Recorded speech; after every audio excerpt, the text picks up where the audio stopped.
কৃত্রিম বুদ্ধিমত্তা, এআই, তথ্যপ্রযুক্তি, শিল্প এবং তরুণদের উদ্ভাবনী সক্ষমতাকে জাতীয় উন্নয়ন ও আধুনিকায়নের অন্যতম চালিকা শক্তি হিসেবে বিবেচনা করছে সরকার। এআইকে দেশের উন্নয়ন ও আধুনিকায়নের একটি বড় সুযোগ হিসেবে দেখছে সরকার।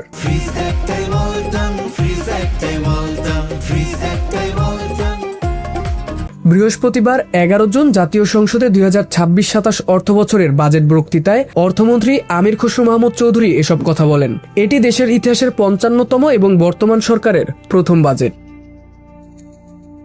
অর্থমন্ত্রী জানান, এআই ব্যবহার করে স্মার্ট সিটি নির্মাণ, নাগরিক সেবাকে আরও জনবান্ধব করা এবং শিক্ষা ব্যবস্থায় এআই অন্তর্ভুক্তির উদ্যোগ নেওয়া হয়েছে। এর মাধ্যমে তরুণ প্রজন্মকে ভবিষ্যতের কর্মক্ষেত্রের উপযোগী ও দক্ষ মানব সম্পদ হিসেবে গড়ে তোলার পরিকল্পনা রয়েছে সরকারের। তিনি বলেন, তরুণদের দক্ষতা, সৃজনশীলতা ও উদ্ভাবনী শক্তিকে কাজে লাগিয়ে start up, freelancing, content creation এবং এআই নির্ভর উদ্যোক্তা তৈরিতে বিশেষ গুরুত্ব দেওয়া হবে। এছাড়া সরকারি পরিকল্পনা প্রণয়ন, সেবা প্রদানে এআই চালিত ডেটা সেন্টারের ব্যবহারের মাধ্যমে সিদ্ধান্ত গ্রহণ প্রক্রিয়াকে আরও কার্যকর, গতিশীল ও তথ্য নির্ভর করার উদ্যোগ নেওয়া হবে।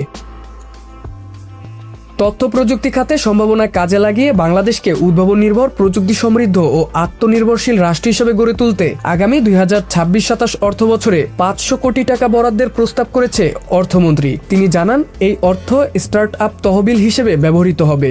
এর মাধ্যমে নতুন উদ্ভাবনকে উৎসাহিত করা, প্রযুক্তিভিত্তিক উদ্যোক্তা তৈরি এবং স্টার্ট আপ ইকোসিস্টেমকে শক্তিশালী করার উদ্যোগ নেওয়া হবে।